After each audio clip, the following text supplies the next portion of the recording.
La historia del pensamiento ha sido colonizada por voces masculinas, pero existen otras voces, múltiples, disonantes, disidentes. Esto es Palabras en Llamas. Su libro El género en disputa de 1990 es un texto fundacional de los estudios queer. Judith Butler se ha convertido desde entonces en una de las filósofas actuales más influyentes por sus aportes a la teoría del género y por su activismo por el derecho a la diferencia.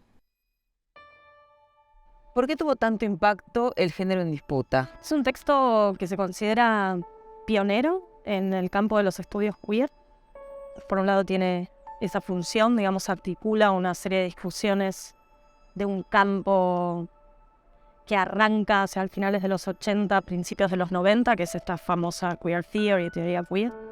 Y por otro lado tiene un aporte que está directamente vinculado con esa tradición crítica a una revisión crítica de la teoría de la política feminista. Es un texto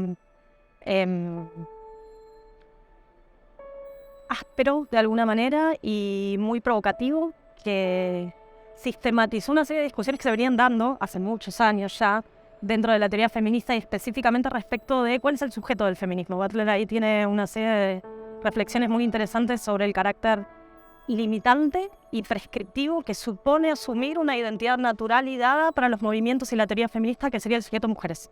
Entonces, la primera gran discusión para mí tiene que ver con esto, con desconfiar una vez más, e insisto, apoyado en tradiciones teóricas de los movimientos antirracistas, de los movimientos lésbicos, de los movimientos LGTB en general, respecto de la naturalización de ese sujeto del feminismo, ¿no? Entonces, en un primer lugar diría que uno de sus grandes aportes tiene que ver con sistematizar esa serie de discusiones que no son solo discusiones teóricas, ¿no? Sino que, y eso lo sabemos bien aquí en nuestro propio contexto local, son conflictos al interior de los movimientos, ¿no? Bueno, ¿quién puede y quién no puede ser parte de esos movimientos? En segundo término, y eso es algo que yo creo que atraviesa la teoría butleriana y que es muy interesante y que se liga también a esta discusión respecto de la naturalización del sujeto del feminismo, tiene que ver con sus críticas a las políticas de la identidad. ¿Sí? Una de las preocupaciones fuertes del género en disputa se articula en torno a los límites de una política de la identidad centrada en una identidad, como sería, por ejemplo, el sujeto mujeres, o como sería, por ejemplo, el sujeto lesbianas en el movimiento lésbico, etcétera, etcétera,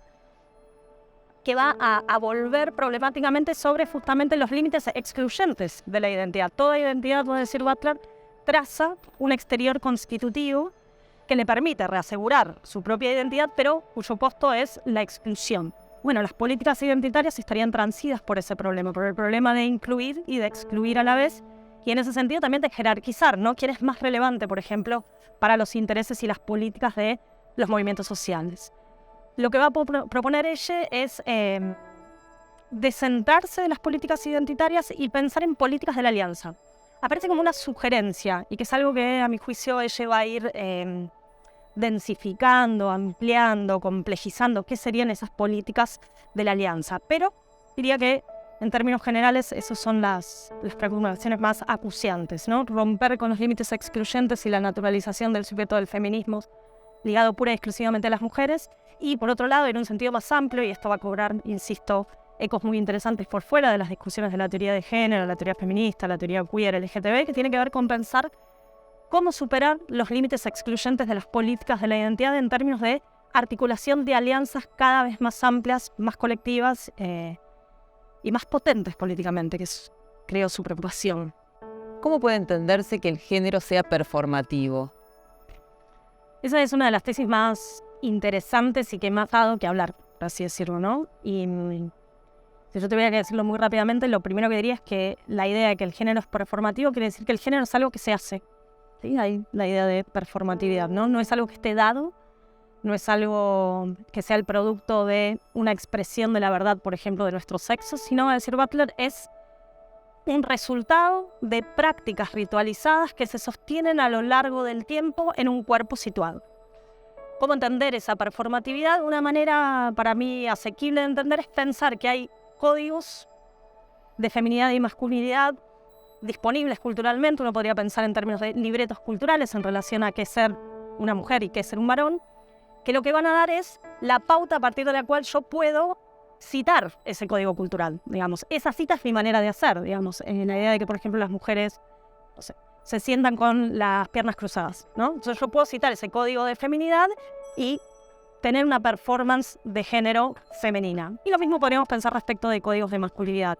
Lo más interesante de esa idea es justamente desnaturalizar una concepción del género que pensaría que es la expresión de algún tipo de verdad del sujeto, en general ligada a lo biológico, digamos, en general ligada justamente a el sexo. De hecho, lo que va a decir Butler es que no solo el género es performativo, sino que el sexo también lo es. Y ese es el momento más radical de las tesis butlerianas.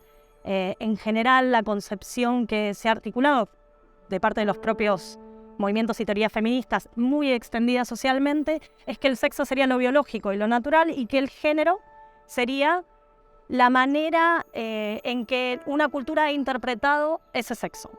Lo que va a decir Butler es, no, el sexo siempre fue género, por eso tenemos una visión dicotómica y binaria del sexo que sostiene un sistema de género binario.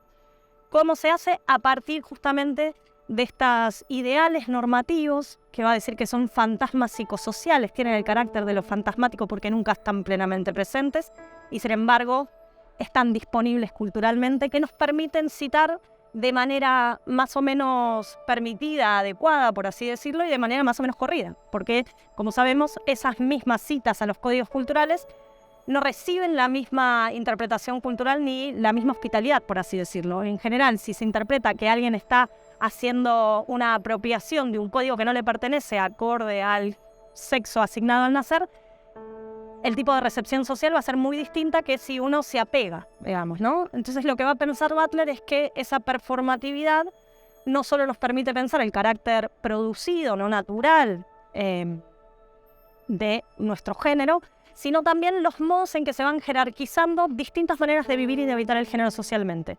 En la medida en que citamos esos ideales normativos de la feminidad y la masculinidad de una manera más adecuada, acorde a la proyección de nuestra sociedad, eso que en términos del género en disputa va a llamar la matriz heteronormativa, nuestra vida va a ser más fácil, va a ser más habitable, va a ser menos hostil.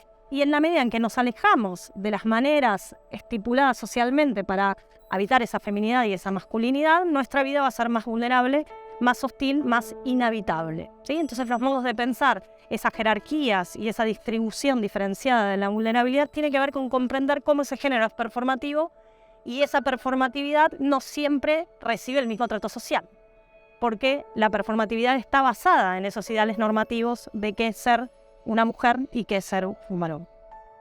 ¿Es posible reconocer alguna obsesión, algún tema o alguna idea que insista, que esté presente en las distintas obras de Butler? Sí, una preocupación en su filosofía ha sido la de preguntarse por qué vuelve una vida más o menos vivible. Digamos, ¿qué hace? ¿Cuáles son las condiciones sociales, culturales, simbólicas, políticas, éticas que hacen que determinadas vidas sean más vivibles que otras y por tanto que haya vidas que sean menos vivibles con otras? La cuestión de la jerarquía, nuevamente, que es una cuestión que insiste.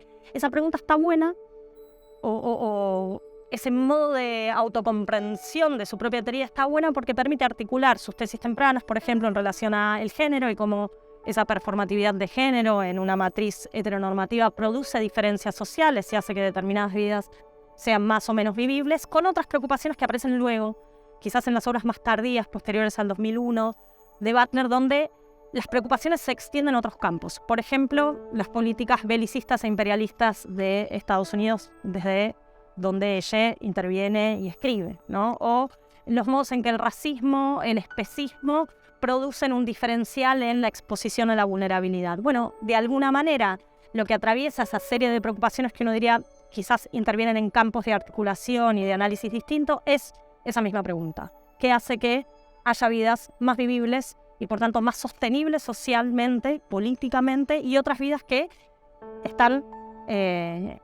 vulnerabilizadas, que están precarizadas y que están siempre expuestas a mayor violencia, desde violencia policial hasta la violencia que podemos pensar, no sé, en un matadero?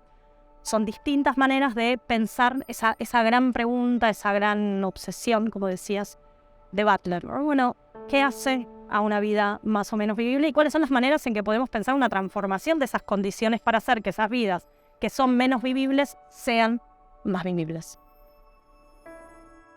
vidas más vivibles y su búsqueda a través de la organización de acciones colectivas, del activismo político y del tejido de comunidades y de afectos.